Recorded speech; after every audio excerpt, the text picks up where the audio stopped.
Alors déjà mille excuses pour la semaine dernière parce que je vous ai brutalement fait faux bond.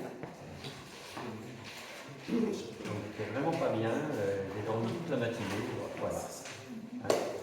C'était le mois de message et personne. Donc en fait le message prévu dimanche dernier, je le fais aujourd'hui, c'était un culte partage, donc un message partage. C'est ce que nous allons faire aujourd'hui et on va prendre la suite de la lettre aux Colossiens. Le dernier message avait été fait par Jean-Louis et donc on est au chapitre 3. Avant de lire le chapitre, je vais demander à Yvonne de prier pour ce temps de partage. Seigneur notre Dieu, nous nous présentons devant toi humblement. Et Seigneur, nous allons ouvrir notre cœur et notre âme de façon à ce que nous prenions pour nous, au plus profond de notre être, cette énorme différence qui est d'être dans l'esprit pour aller en haut et qui est de malheureusement rester avec notre esprit pour être en bas. Et Seigneur, que tu puisses, avec le message de notre grand frère Pierre, nous faire comprendre ce que tu veux que nous acceptions, que nous comprenions, mais que nous mettions en pratique aussi. Seigneur, permets-nous d'être concentrés, d'être vraiment vigilants à tout ce qui va être dit, pour nous enrichir et pour nous unir encore plus, Seigneur, dans le même esprit. Amen. Amen.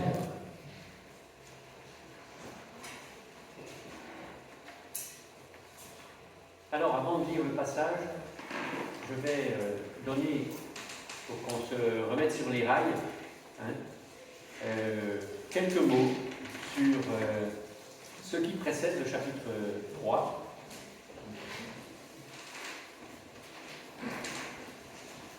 Dans le chapitre 2, il y a, je trouve, un passage central. C'est Christ a triomphé du diable, notre ennemi de toujours. Il est désarmé. Est-ce qu'on a conscience que le diable est désarmé? C'est l'œuvre de la croix. À la croix, Jésus-Christ a remporté une victoire totale, éternelle. Et la dette de notre péché est définitivement effacée pour qui s'approche de lui. Ça nous encourage à prier pour ceux qui ne se sont pas encore approchés de lui. Et puis, ça nous encourage à prier pour ceux qui se sont approchés de lui, et parfois on en fait partie, et qui s'éloignent, qui se sont éloignés. En tout cas, Jésus-Christ est définitivement ressuscité. Christ est notre chef, notre maître, le chef de l'Église qui est son corps. C'est quelque chose qu'on a développé ce matin à travers l'orientation de Josette. Et on pourrait dire des choses comme ça parce que ça existait dans l'église de Colosse où il y avait des règles. En fait, Christ, il est le chef de la vie, pas de la règle. Le monde vit sous la règle. Le principe mondain de la règle peut tellement facilement entrer dans l'église. Nous sommes si vite religieux. Et le religieux accorde beaucoup d'importance à la règle. Avant de regarder les règles contestables des autres, regardons les nôtres et balayons devant notre porte. Dans Deutéronome, au chapitre 29, Dieu dit « J'ai mis devant toi la vie, pas la règle, la vie. » C'est au moment de la loi d'ailleurs. Il dit « J'ai mis devant toi la vie. » Et la mort, choisis la vie. Ce n'est pas seulement le choix initial de suivre Jésus-Christ, de notre engagement initial. C'est aussi le choix de rejeter la règle, la mort, pour choisir la vie, Christ. Je voulais simplement lire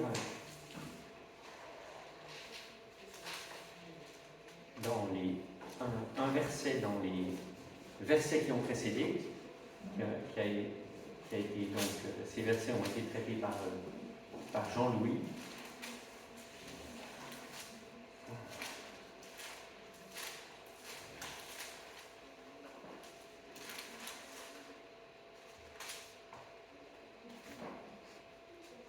Au milieu du verset 19 du chapitre 2, c'est de lui, c'est-à-dire le Christ, c'est de lui que le corps tout entier, c'est-à-dire nous, le corps tout entier tire sa croissance, comme Dieu le veut, grâce à la cohésion et à l'unité que lui apportent les articulations et les ligaments. C'est une image spirituelle. Mais ça résonne tellement dans tout ce qu'on a fait ce matin déjà. C'est lui. C'est de lui que le corps tout entier tire sa croissance. Nous grandissons par lui, individuellement.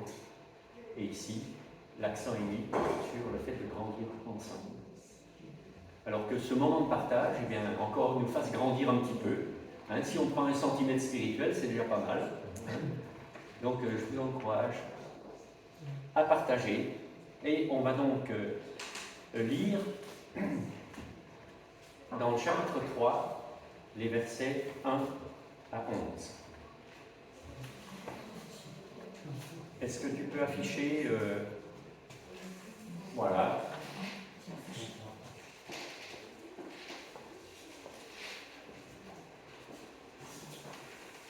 Mais vous êtes aussi ressuscités avec le Christ. Recherchez donc les réalités d'en haut, là où se trouve le Christ qui siège à la droite de Dieu. De toute votre pensée, tendez vers les réalités d'en haut et non vers celles qui appartiennent à la terre. Car vous êtes morts et votre vie est cachée avec le Christ en Dieu. Le jour où le Christ apparaîtra, lui qui est votre vie, alors vous paraîtrez vous aussi avec lui en partageant sa gloire. Faites donc mourir tout ce qui dans votre vie appartient à la terre, c'est-à-dire l'inconduite, l'impureté, les passions incontrôlées, les désirs mauvais et la soif de posséder, qui était l'idolâtrie. Ce sont de tels comportements qui attirent la colère de Dieu sur ceux qui refusent de lui obéir. Et vous-même aussi, vous commettiez ces péchés autrefois, lorsqu'il faisait votre vie. Mais à présent, ou maintenant, dans d'autres versions, débarrassez-vous de tout cela, colère, irritation, méchanceté, insultes ou propos grossiers qui sortiraient de votre bouche. Ne vous mentez pas les uns aux autres, car vous vous êtes dépouillés de l'homme que vous étiez autrefois avec tous ses agissements. Et vous vous êtes revêtus de l'homme nouveau. Celui-ci se renouvelle pour être l'image de son Créateur, afin de parvenir à la pleine connaissance. Dans cette nouvelle humanité, il n'y a plus de différence entre juifs et non-juifs, entre circoncis et incirconcis, étrangers, barbares, esclaves, hommes libres. Il n'y a plus que le Christ, lui qui est tout et en tout. Amen. Amen.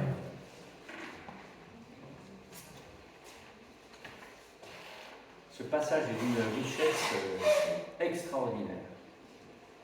Donc j'espère que vous avez beaucoup phosphoré et que vous allez partager sur ce qui vous intéresse, sur ce qui vous questionne, qui vous encourage, que peut-être vous ne comprenez pas des fois. Vous avez la parole. Yvon. Oui, il y a plein de choses qui m'ont plu, mais le dernier passage n'a pas dû plaire à beaucoup de monde. Alors, dernier passage, tu peux l'afficher. Quand il fait comprendre qu'il n'y a pas de différence entre les juifs et les non-juifs, entre les esclaves et puis les maîtres, entre les hommes libres, ça ne plaît pas à ceux qui sont propriétaires d'esclaves, ça ne plaît pas à ceux qui ont des titres honorifiques, alors que Christ, à ceux qui sont juifs et ceux qui sont à leur merci en tant que domestiques. Ça peut être aussi tout ça qui fait que les gens ont rejeté Jésus. Mais qui est-il, lui, qui vient mettre la zizanie dans notre petit confort de vie? Oui. Avant même de parler de foi, rien que ça veut dire. Mais tu as tout à fait raison. En fait, si on réfléchit bien, quand on regarde comment nous fonctionnons déjà dans notre cœur naturel, mais dans la manière dont le monde fonctionne, il affiche très haut l'égalité, mais l'égalité, elle n'existe qu'en Jésus-Christ. Alors, à nous de la vivre véritablement. Et ça nous a encore été rappelé ce matin. La deuxième chose que je voudrais dire, c'est que l'Église, pendant des siècles, l'esclavage, elle n'a pas abordé la question. Elle a même, des fois, légitimé l'esclavage. Au nom de l'histoire des fils de Noé et Sem, Cam et Japhet. Et ça, ça fait partie des scandales. Et c'est important qu'à un moment donné, dans la Bible, les choses soient écrites avec autant de fermeté. Il n'y a plus de différence. Plus de différence. Il y en avait avant. Sinon on dirait il n'y a pas, mais il n'y a plus. Si nous sommes en Jésus-Christ, mon frère, ma sœur et moi-même, il n'y a pas de différence. Nous sommes tous aimés de la même manière, par le même Seigneur. Oui, vas-y. Il ne faut pas aller si loin. On se rappelle seulement que l'écriture des missels dans les églises était en latin jusque dans les années 60, 61, 62. Et c'est passé après en français. Mais tout le monde ne savait pas lire le latin. Et par contre, on excommuniait les gens qui ne voulaient pas travailler à la construction des cathédrales et des églises. Là, il y avait de l'esclavage aussi. Oui. La domination par la crainte. La domination, oui. Tu voulais dire, Jeannette? Oui, on parle, dans ce passage, on parle beaucoup de la vieille nature, enfin, le vieil homme et le nouvel homme. Oui. Entre les deux. On voit beaucoup la différence entre les deux. Oui. Ce qu'on a fait avant et ce qu'on doit faire maintenant. Oui. C'est pour ça que quand Yvon m'a demandé ce matin ce qu'il fallait qu'il écrive ici, eh bien j'ai mis... pardon. En haut ou en bas? Qu'est-ce qui vit en moi? Celui qui est en haut ou celui qui est en bas? Mais le texte, il a deux... En haut, bien sûr. Je suis d'accord. Puis des fois, on se traîne un peu en bas. Le texte, il aurait deux apparences en fin de compte. Le passage. Ah, le passage. Il aurait le passage total, il aurait deux apparences. Si on comprend mal et qu'on accepte mal la chose, oh là là, comme on est critiqué, oh là là, mais qu'est-ce qu'on entend? Mais si on voit avec l'Esprit de Dieu, mais comme nous sommes encouragés à changer. Oui. Tu vois Oui, je comprends. Je comprends. Ok, d'autres choses? Il y a une action. Il y a une action. Faites donc mourir. Ça veut dire qu'il y a un engagement personnel, mais on est avec Dieu, avec Jésus, dans sa grâce.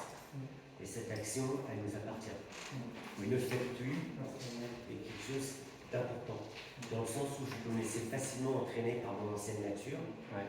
Et donc là, il y a un engagement de ma volonté personnelle pour pouvoir marcher avec le Christ. Ouais. Il y a un choix. Et il n'y a pas que cette action, il y a plein de verbes d'action dans ce. Et pourtant, on est emmené. Hein, c'est un passage qui nous emmène en haut, et pourtant il y a plein de verbes d'action qui en résultent. Alors, par exemple,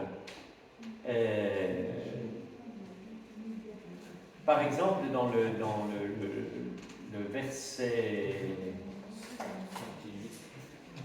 Il est dit déjà dans le premier verset, cherchez les choses d'en haut. C'est bien nous qui sommes impliqués là. Nous avons à chercher ce qui est en haut. Ensuite, il est dit, de toute votre pensée, tendez. Donc il y a bien un acte de volonté, il y a un choix positif de choisir le chemin de la vie. Encore une fois, le chemin de la vie quotidien du chrétien.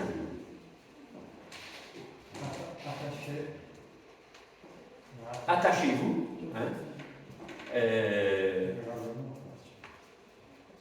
et puis, effectivement, il y a cette, on pourrait dire, cette injonction, faites donc mourir. Hein, ou, oui, c'est faites donc mourir dans la Bible sommaire. Faites donc mourir. Après, il y a au verset 8, débarrassez-vous. Je ne sais pas ce que, hein, quand vous commencez là, quand on est obligé de débarrasser des choses, on sait bien matériellement ce que ça représente des fois comme effort, mais débarrassons-nous de ce qui est en bas, hein, pour saisir ce qui est en haut. Il y a, d'une certaine manière, il y a des préalables. Et puis même le verbe débarrasser. Attends, je vais laisser la parole à Marcel. Juste, pour moi, les trois premiers versets, ça fait un peu référence au but. Alors, trois premiers versets, attends, excuse-moi, tu peux les afficher, Michel? Ok, allons-y. Pour moi, justement, les trois premiers versets font un petit peu référence au but. Donc, au but fixé pour la vie d'un chrétien en Christ. Parce qu'il doit premièrement rechercher les choses d'en haut et vivre selon ce que Christ a demandé de suivre. Donc, les principes qui ont été mis en place. Ouais. Et donc, tout ça ramène à aller vers le Seigneur. Donc, justement, le but qu'un chrétien doit se fixer. C'est un petit peu comme ça que moi je vois les choses. Alors, moi j'aimerais qu'on revienne au premier verset. Je suis complètement d'accord avec ce qu'il dit. Hein, mais en même temps, il y a une situation qui est indépendante de nous. Nous avons été placés dans une situation indépendante de nous que Jésus-Christ a accomplie. Et parce qu'il a accompli cela, il nous a donné en même temps les ressources pour faire la suite, pour accomplir la suite. Mais vous êtes, alors, dans différentes versions, là, je vais en parler, mais vous êtes aussi ressuscités avec le Christ. Recherchez donc les réalités dans vous, là où se trouve le Christ qui siège à la droite de Dieu. Ce premier verset déclenchera tout le reste. Tout le reste de ce qu'on a vu, le fait de se débarrasser, le fait de faire mourir, etc., le fait de revêtir, tout ça, ça découle de ça. Et là, l'apôtre Paul nous dit que nous avons été ressuscités avec le Christ. C'est un fait, c'est déjà fait. Est-ce qu'on a conscience de ça? Nous sommes ressuscités. Vous êtes ressuscités, c'est un verbe très particulier. En grec, c'est le temps qu'on appelle l'aoriste. Et l'aoriste, c'est un temps dans la conjugaison qui ne parle ni du passé, ni du présent, ni du futur. C'est un temps intemporel. Nous sommes intemporellement, depuis l'œuvre de la croix, ressuscités en Jésus-Christ. Est-ce qu'on a conscience? Donc, ressusciter en Jésus-Christ, ça veut dire que ce qui est en bas n'existe plus. Je parle de notre situation. Je ne dis pas que c'est notre réalité tous les jours, mais c'est le résultat de l'œuvre de la croix. C'est la position que nous a acquise Jésus-Christ avec l'œuvre de la croix. Et tout le reste découle de ça. Si nous vivons vraiment cela, par la foi, si nous sommes conscients que nous sommes ressuscités, la lettre aux Éphésiens nous dit qu'il nous a fait asseoir dans les lieux célestes. Nous avons déjà été assis par la promesse de Dieu. Nous sommes déjà dans cette situation. On pourrait dire, mais nous avons déjà été mis dans cette situation d'être assis dans le ciel, en face de Jésus-Christ. Ça change tout. Théoriquement, ça change tout. Des fois, on a du mal à s'approprier. Jean-Louis. Il y a une expression, enfin quelque chose qu'on dit quelquefois, c'est qu'on a la tête dans le ciel, c'est ce verset, mais on a les pieds sur terre. C'est tous les versets. Oui, c'est tous les autres versets. La tête dans le ciel, c'est pas de notre fait, c'est de Jésus-Christ. Hein? Alors bien sûr, cette tête, il faut la garder dans le ciel. C'est pour ça que nous sommes encouragés, dans le verset 2, de toute votre pensée, tendez vers les réalités d'en haut. Hein? Et nous en avons la capacité parce que Jésus-Christ, par l'œuvre de la croix, nous a donné les ressources. Alors, on peut regarder en bas, et une manière de regarder en bas aussi, malheureusement, c'est aussi regarder dans notre propre cœur et nos propres impossibilités, nos propres incapacités. Et là, on va s'écrouler. Alors qu'il nous a dit, mais non, je vous ai donné les capacités. Spirituellement, nous sommes habités par le Saint-Esprit, nous avons les capacités de réaliser le programme qui est de notre responsabilité et auquel Hervé a fait mention, où nous avons des choix à faire. Et malheureusement, même dans notre vie chrétienne, et même des fois dans l'enseignement qu'on peut apporter, on met un peu les choses à l'envers, c'est-à-dire qu'on donne des injonctions avant peut-être de se rappeler qu'il y a un cadre en haut, un cadre qui a été accompli par Jésus-Christ, qui nous a donné une position. Je suis le premier à prendre les choses à l'envers, hein? Mais c'est là, c'est ce cadre-là, cette situation que Jésus-Christ a créée en nous, cette situation intemporelle. Nous sommes ressuscités avec lui. Alors, puisque nous sommes ressuscités avec lui, nous sommes d'en haut, nous ne sommes plus d'en bas. Et si je ne suis plus d'en bas, mais qu'est-ce que je fais à continuer à me traîner en bas? C'est le grand message de ce paragraphe. On pourrait presque s'arrêter là. Et si je cherche avec mes propres forces à lutter contre tout ça, je suis vaincu d'avance. Non, les ressources, je les attends, ce sont des ressources spirituelles. Dieu me demande de faire le choix et le reste, il me le donne. Parce que nous sommes ressuscités, déjà. Je parle comme un livre, encore une fois, hein, mais c'est pas toujours ça, y compris dans mon quotidien. Mais il faut qu'on s'encourage à ça. Qu'est-ce qu'on fait en haut aussi? Comment? Qu'est-ce qu'on fait en haut? Qu'est-ce qu'on fait? C'est-à-dire? Ils disent que c'est bien. Oui. Non, mais je suis pas contre. Non, mais Qu'est-ce que j'ai dit? Après, qu'est-ce qu'on fait en haut? ben, quand on est en haut, alors, Parce que là, il te dit, bon, ben, tu fais ça, et que tu es c'est réel, tu dois aller au ciel. Mais en haut au ciel. non, mais tu dois aller au ciel, c'est spirituellement, c'est pas je vais au ciel, tu comprends? C'est Dieu m'a donné cette espérance, il m'a dit que tu es déjà spirituellement Oui, dans le paradis avec moi, oui, avec les ressources que je t'ai données. oui. Et là-haut, Eh bien, ce contexte-là, si tu le vis vraiment avec moi, ça va changer ton quotidien et ça va changer la manière dont tu vas combattre. oui, on va voir ça. C'est ça, On va voir ça. oui. Oui, Alors, mais- même si on l'a déjà. Oui, mais il te dit pas ce que tu fais là-haut. Après, Ah ben. après. Alors, rendez-vous dans quelques années et on saura.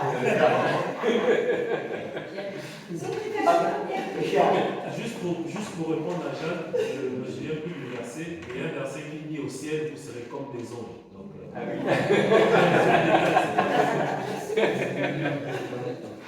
C'est merveilleux. Je l'ai toujours cherché. Ben oui, T'as raison. mais tu as raison. Parce que plus tu vas avec l'âge, Ah oui. plus tu t'occupes de ça. Parce qu'avant, tu t'occupes plus ou moins. Parce que coach parfait. Mais quand tu arrives sur l'âge, tu dis, bon, Mais Pierre, Oui, oui. Mais c'est très bien, Jeanne. Tu nous manquerais si tu ne faisais pas tes petites réflexions. C'est vrai, hein, je suis très sérieux. Ouais. Pierre, tu pourrais nous dire quand même, expliquer concrètement ce que sont les choses d'en haut, parce que c'est les choses spirituelles. Mais concrètement, pour certains, qu'est-ce que c'est les choses d'en haut?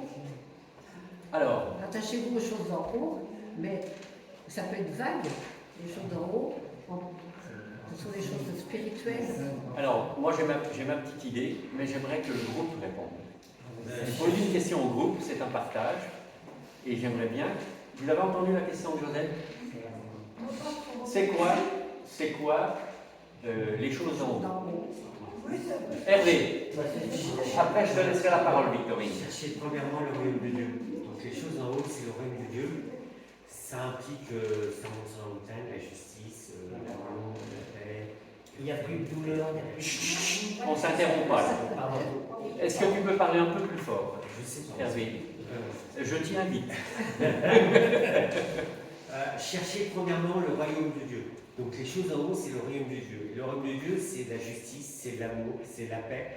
C'est tous les attributs que Dieu a et que Jésus a, serment sur la montagne, entre autres. Donc, voilà. Il n'y a plus de pleurs.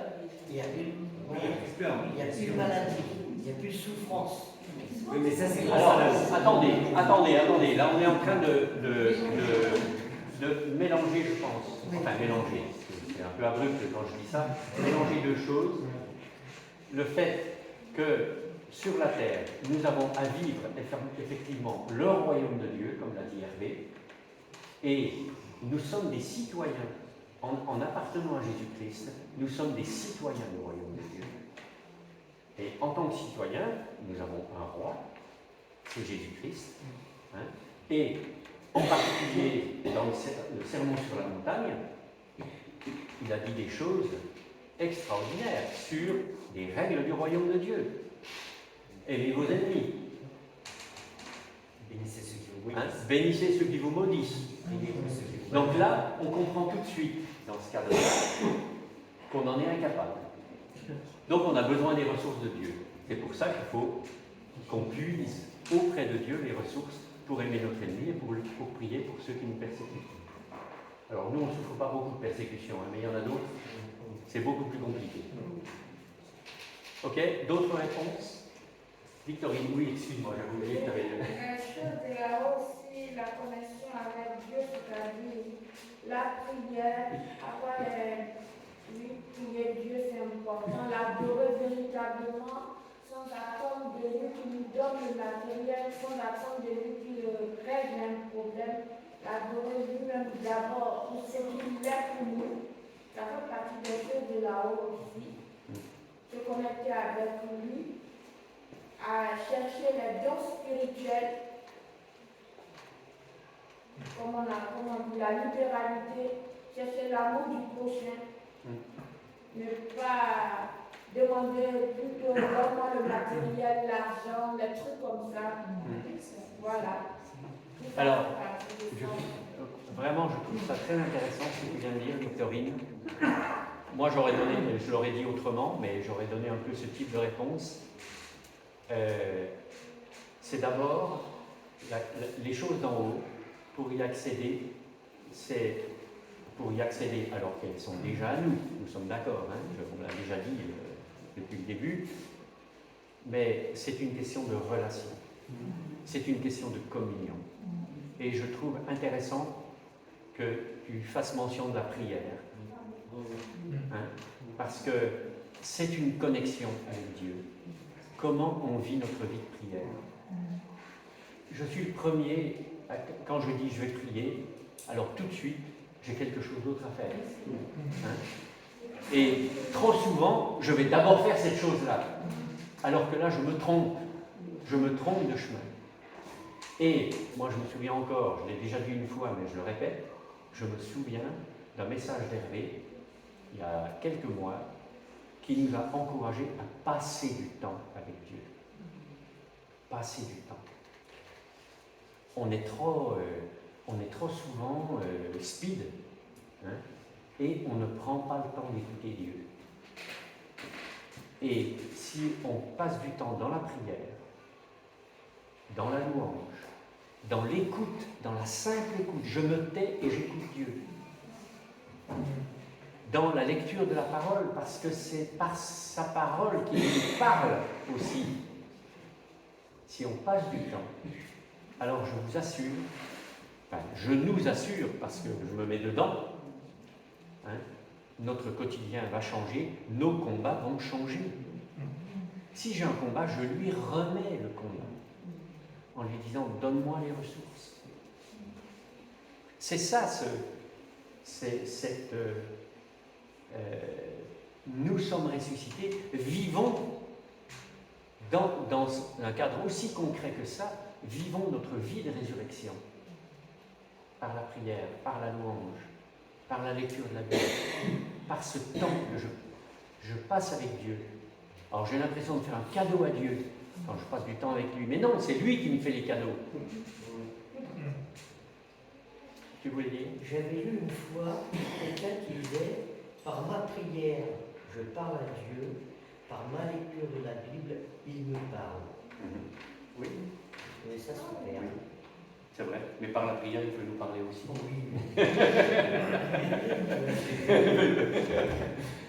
Oui.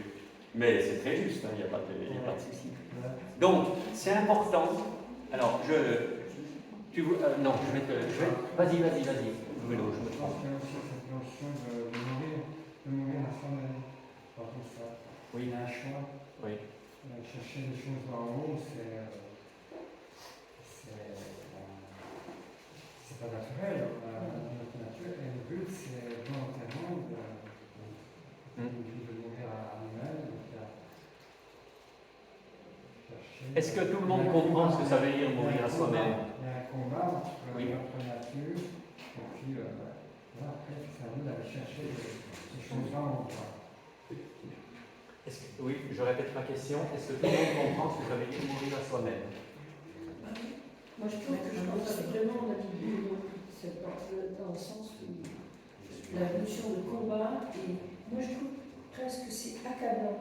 Renoncer, le fait de mourir, toutes ces choses-là, je me dis, mais qui de nous peut prétendre qu'il répond à ça? Mais personne. Et ça me fait penser à ce que l'apôtre dit, le bien que je veux, je ne fais pas, et le mal que je ne veux pas, c'est ce que je fais. Et moi, je trouve ce passage accablant. Hervé? Ouais, mais il y a quand même des choix qui nous sont exposés. Et même si je ne peux pas, il y a des choix. Il y a des lieux où je ne veux pas aller, il y a des gens que je ne veux pas fréquenter, il y a des, etc. Si je me mets dans des situations qui sont juste inconfortables, qui vont me pousser à aller là où il ne faut pas, bah forcément. Donc dans tout ça, dans tout ça, je crois que Dieu engage ma responsabilité, quoi qu'il soit au contrôle et que ce soit lui le maître de toute chose. Parce que ma volonté fait quand même partie intégrante de ma personne.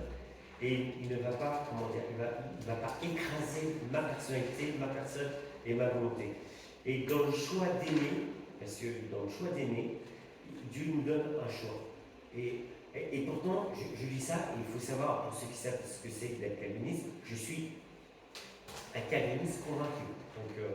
Donc voilà. Mais je suis persuadé que Dieu me donne un choix et que ce choix m'incombe. Parce que, et je peux répondre à ce que tu as dit, parce que je suis très violent avec ce verset. Il y a une époque, je me suis accommodé de ce verset qui était très sympathique. Et en m'accommodant de ce verset qui était très sympathique, je fais le mal que je ne veux pas, etc. Eh ben, j'ai laissé aller ma vie comme il fallait, et je peux vous dire que j'étais vraiment loin de tout ce que Dieu demandait. Et sous prétexte que le salut n'était pas mon œuvre, et que le salut n'était pas par les œuvres, et que le salut, je faisais vraiment n'importe quoi. Et il a fallu à un moment donné que ma vie se recadre sur le centre qui est Jésus-Christ, et le fait que Dieu nous donne un choix. Et que même si, effectivement, Dieu a vaincu quelque chose, comment Dieu me donne un choix, et c'est de ma responsabilité. Et il y a des versets dans la Bible qui sont clairs.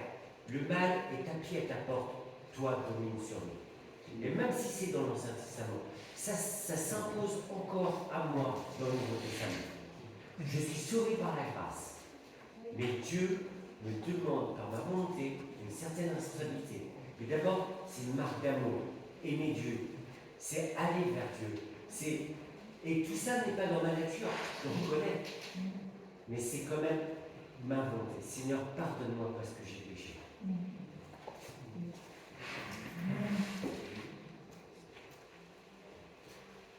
D'autres réflexions? Excusez-moi. Ah non, personne, c'est très bien. Moi, je trouve que c'est décourageant. Ça peut être décourageant parce qu'on se rend compte que, moi, dans ma vie, je tombe, quoi. Puis je tombe des fois à répétition. Mais ça n'empêche que Dieu n'a pas menti. Quand il nous dit qu'il nous a donné les ressources par son Saint-Esprit, d'une part, et que d'autre part, que j'ai à chercher ces ressources, et plus je serai conscient que ces ressources, il me les a données, plus j'aborderai ces questions de la vie chrétienne sans être déprimé parce que je suis parce que je chute. D'abord, la grâce, elle est là, mais ça n'empêche que, encore une fois, aussi comme l'a dit Hervé, nous sommes responsables de nos choix, parce que nous ne sommes pas des pions. Dieu n'a pas fait de nous des pions. Et là, à mon avis, si on prend ces versets sans les déconnecter du début du chapitre, vous êtes ressuscités, etc. Si on le déconnecte, et si on aborde directement ces questions, faites donc mourir, faites donc mourir tout ce qui dans votre vie appartient à la terre, c'est-à-dire, etc. Il y a une liste, j'aimerais qu'on revienne à cette liste. Ce sont donc les désirs mauvais, etc. Débarrassez-vous de tout cela, colère, irritation, méchanceté. Mais on a plein de trucs comme ça qui nous... c'est de la vie quotidienne. Quand j'ai ces choses qui arrivent, j'ai pas de recette, de recette de cuisine de la vie chrétienne. Mais il y a le fait que nous sommes ressuscités, que plus nous vivons avec lui, plus les combats, les choix qu'on a à faire vont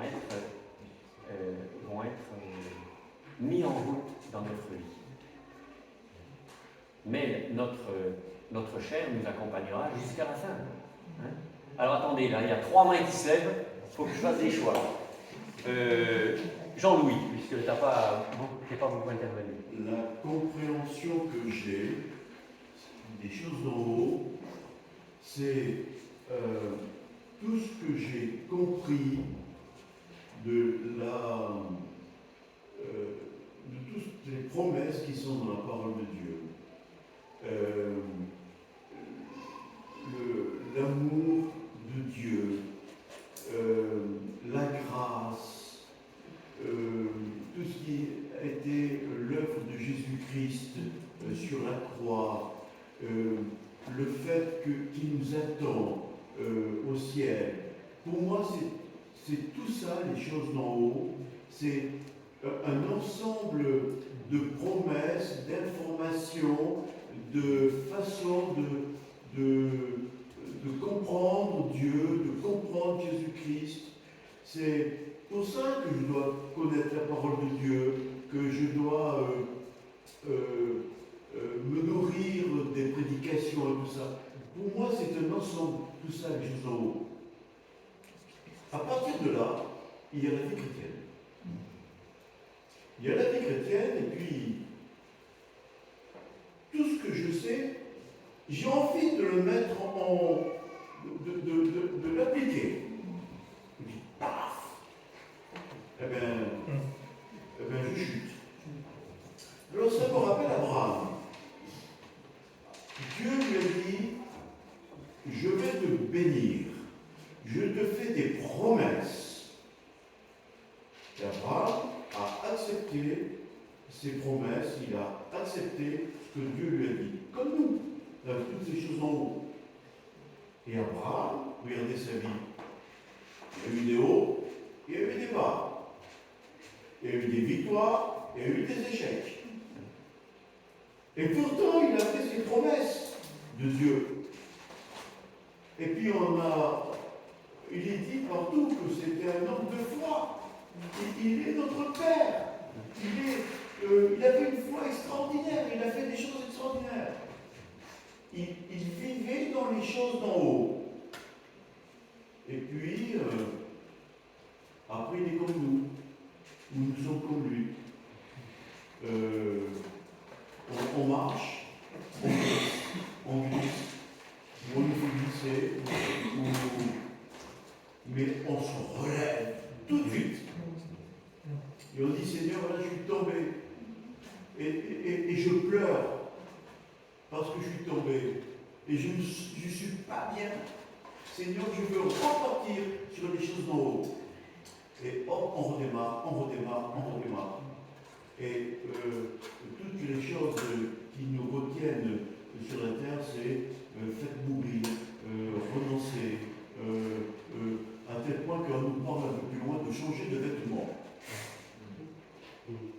Parce que nous avons un vêtement sale, avec toutes les cochonneries, tous les péchés qui nous salissent. Et le Seigneur nous demande de revêtir un vêtement nouveau. Et ça, eh bien, il faut que le vêtement il passe à la machine très souvent. Voilà, c'est la compréhension que j'ai. Mais enfin, moi, j'adhère complètement à ce que tu viens de dire, Jean-Louis. Alors, tu voulais dire quelque chose aussi? Oui, je voulais. Déjà, après, quand Jean-Louis parlait, justement, ça m'a fait penser que le royaume des cieux, justement, ce n'est pas un acquis. C'est chaque jour de sa vie, il faut travailler, il faut avancer là-dessus. J'ai demandé l'intervention, c'est un petit peu pour revenir à ce que Annie disait. C'est vrai que c'est frustrant même, ça fait mal de voir chaque jour une personne te faire du mal. Tu n'as pas le droit, tu ne peux pas rendre cette personne du mal parce que tu es chrétien, parce que tu as la foi. Et ça fait mal. Et après, là-dessus, qu'est-ce que tu peux y faire? Justement, de la même manière que ça fait mal. Si tu veux chercher à pardonner cette personne, si tu veux aller avec ta propre force, ta propre énergie, forcément tu vas atteindre tes limites. Et donc on revient encore, vu que je suis mort à moi-même, donc, comme Paul l'a dit, c'est plus moi qui vis. Donc Donc tout remettre entre les mains de Dieu, c'est vrai Seigneur, ça fait mal. J'ai mal, mais qu'est-ce que je fais? Et là, je pense que sur ce point, cette personne aura un éclaircissement. Ok, Bruno, tu voulais dire quelque chose aussi? Moi, une verset tout à l'heure, on parle du salut finalement. On ne mérite pas notre salut. Alors, évidemment que Jésus dit que je ne suis pas venu pour les bien portants, mais pas mort sur la croix pour sauver les bien portants et les malades. Donc, c'est les gens, je suis un malade, qui reconnaissent sa nature mauvaise devant Dieu et qui veut avancer. Et on a cet espoir du salut en Jésus-Christ par son sacrifice. Donc, voilà, c'est là la nouvelle. Alors, moi je voudrais peut-être dire deux choses. Pour le chrétien, vous voyez, il y a deux sphères. Et quoi qu'il en soit, dès l'instant que je me suis approché de Jésus-Christ, n'oublions pas que non seulement on est ressuscité, mais il nous a donné par son esprit sa vie. Sa vie. Donc, dans celui, et l'apôtre Jean dit, celui qui est dans la première lettre de Jean, il dit que celui qui est chrétien ne pêche pas tant qu'il vit dans la vie, tant qu'il est dans cette sphère et qu'il entretient cette relation, cette communion avec Dieu, il ne pêche pas. Et puis il y a l'autre sphère, celle de ma nature humaine, et le problème c'est qu'il y a des connexions, et heureusement dans les deux sens. C'est-à-dire que quand j'ai péché, je sais que je peux revenir là, dans la sphère de Dieu, là où sa vie a un impact réel. Mais je vis trop souvent là. Ça ne veut pas dire que je suis plus chrétien. Ça veut dire que j'écoute ma propre nature au lieu d'écouter la vie que Dieu m'a donnée par son esprit. Et Dieu ne ment pas. Dieu ne ment pas, il nous a donné les ressources. Alors, je ne suis pas meilleur que vous pour le vivre au quotidien. Mais il faut se rappeler de ces promesses, parce que c'est ça, c'est quand j'ai conscience de cela, que je me l'approprie, que je vais me préserver de bien des chutes. Les chutes m'accompagneront jusqu'à la fin de mes jours. Mais ça me préservera, et puis ça me préservera aussi du découragement. Je voudrais qu'on regarde un peu cette liste.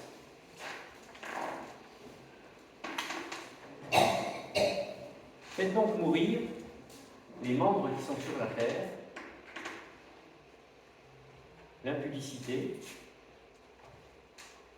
l'impureté, les passions, les mauvais désirs, la cupidité qui est une idolâtrie. Alors, dans la version qu'on a lue, je vais le relire peut-être. Faites donc mourir tout ce qui, dans votre vie, appartient à la terre, c'est-à-dire l'inconduite, l'impureté, les passions incontrôlées, les désirs mauvais et la sorte de procédé, qui est une idolâtrie. Je voudrais simplement, j'ai regardé un peu quel était le véritable sens de chacun de ces mots. L'impudicité, la racine grecque, c'est porneia, pornographie.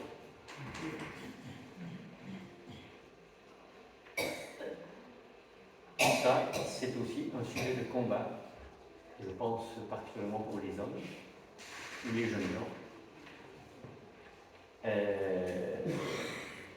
Et il faut en être conscient. Il faut, et là, il y a des choix à faire, comme le disait Hervé tout à l'heure. Mais on se rend compte que plus on avance aussi dans la vie chrétienne, plus les combats peuvent s'atténuer. L'impureté, on pourrait le traduire par la souillure, c'est aussi avoir des pensées impures. Hein, c'est plus dans l'imagination des pensées.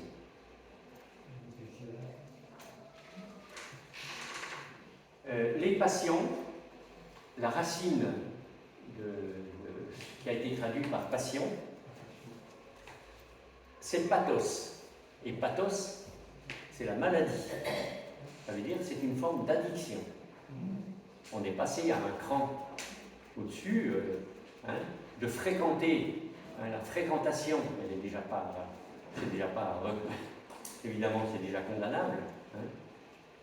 Mais quand on passe au cran au-dessus, eh bien, il y a une addiction maladive. Les mauvais désirs, on pourrait le traduire autrement, et ça pourrait être dit convoiter ce qui est défendu.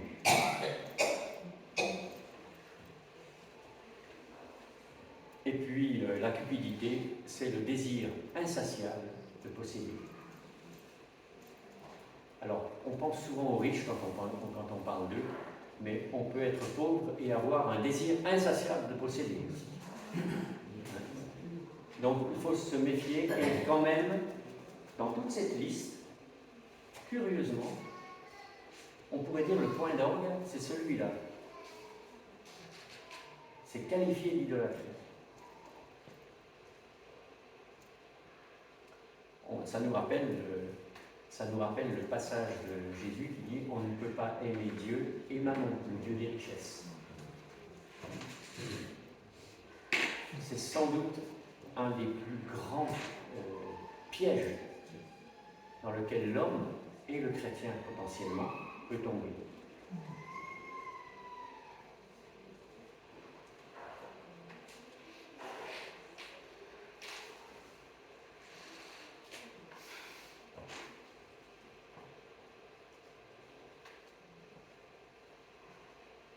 Qu'est-ce qu'on peut dire d'autre sur ce passage? Encore, on va peut-être... Oui, encore une petite réflexion, puis on clôturera. On conclura.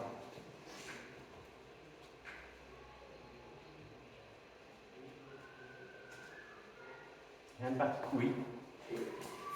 Mourir, c'est tuer. Ça me fait penser à enlever les racines. Oui. Sinon, ça repousse. Oui. Donc, il y a un combat, mais il faut aller très loin, jusqu'à enlever la racine, pour que ça meure. Oui. Sinon, ça revient. Oui. Et partout là, oui. Dans tous ces versets, oui. Si on n'est pas allé aux racines, ça va jouer. Vous êtes d'accord? Oui. Il faut premièrement enlever la racine. Parce qu'effectivement, il y a un rejeton qui repoussera.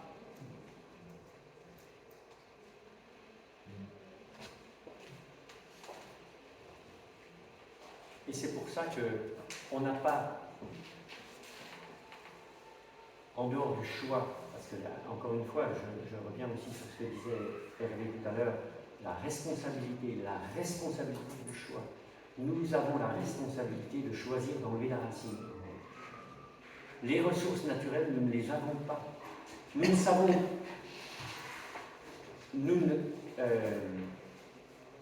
Quand je suis dans ma condition naturelle, je suis obligé de pécher. Parce que je n'ai pas de ressources. Mais avec Jésus-Christ, quand nous vivons près de lui, il nous a donné ces ressources. Par contre, nous avons à choisir de les prendre. Nous avons cette responsabilité. Et Jésus, il nous fait toujours aller au cœur des choses, c'est-à-dire à la racine. Et si on ne prend pas justement le cœur des choses avec lui, alors on va faire de la morale. Mais c'est pas ça. C'est ma relation avec Dieu me pousse à me débarrasser de ces choses qui sont immorales. Je vais faire de la morale, mais spirituellement. Sinon, si je cherche à le faire moi avec mes propres forces, c'est de la morale, mais c'est de la morale qui s'arrête là. Et d'ailleurs, je n'y arriverai pas. Donc je tombe soit dans le découragement, soit dans l'hypocrisie.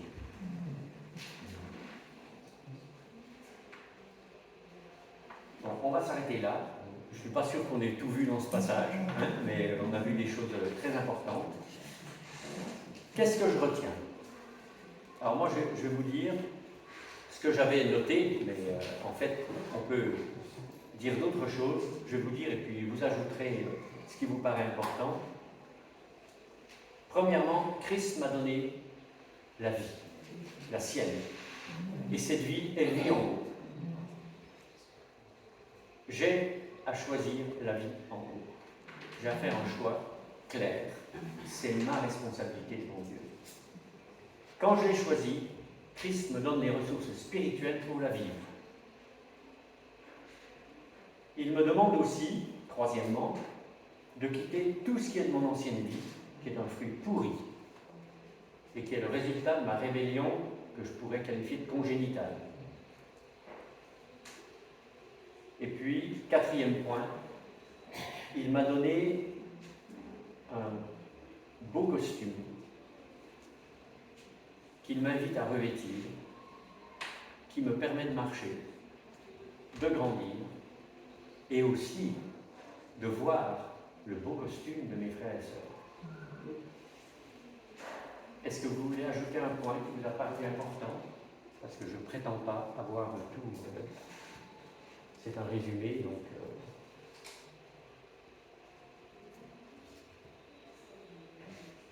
En fait, Christ est le centre. On a vu au verset 1 que Christ on est ressuscité, c'est par sa fonction. Et puis là, après, au dernier verset 11, Christ est tout et en tous. Christ est tout et en tous. Il faut que je sois conscient que Christ est aussi dans mon frère et ma sœur, et puis de tout faire aussi. Donc, moi-même non, mais voilà, Christ est tout et en tous. Ça me fait penser à... Oui, vas-y. Il n'y a pas d'autre solution. Ouais. Autrement dit, la victoire ne dépend pas d'une recette, elle dépend d'une relation. Elle dépend d'une relation avec celui qui est l'alpha et l'oméga. Alors, il est l'alpha et l'oméga, ça me dépasse complètement, mais il est aussi l'alpha et l'oméga dans ma vie. Il va être le commencement, il va être aussi la fin. Et entre les deux, il est toujours là. Alors que tout ça, ça puisse nous encourager. Je vais prier.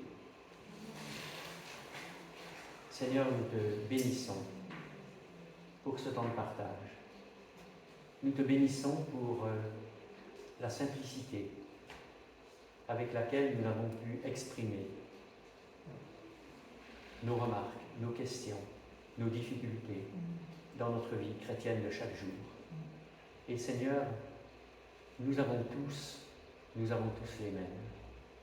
les mêmes difficultés, pas forcément identiques dans leur nature, mais nous vivons tous des difficultés, et des difficultés avec notre propre être intérieur charnel. Seigneur, mais tu nous as donné la vie. Nous sommes ressuscités avec toi. Le fait que tu sois ressuscité, ça veut dire que tu as vaincu. Tu as vaincu la mort, tu as vaincu le péché. Et avec toi, avec ta vie, nous vaincrons le péché. Seigneur, nous te demandons de nous encourager, de renouveler notre résolution de vivre avec toi et de ne pas nous laisser entraîner par nos désirs charnels. Seigneur, merci encore pour cette portion de ta parole qui ne doit pas être décourageante, qui doit au contraire être encourageante pour nous réfugier en toi et rechercher toutes les ressources en toi. Merci Seigneur. Amen. Amen.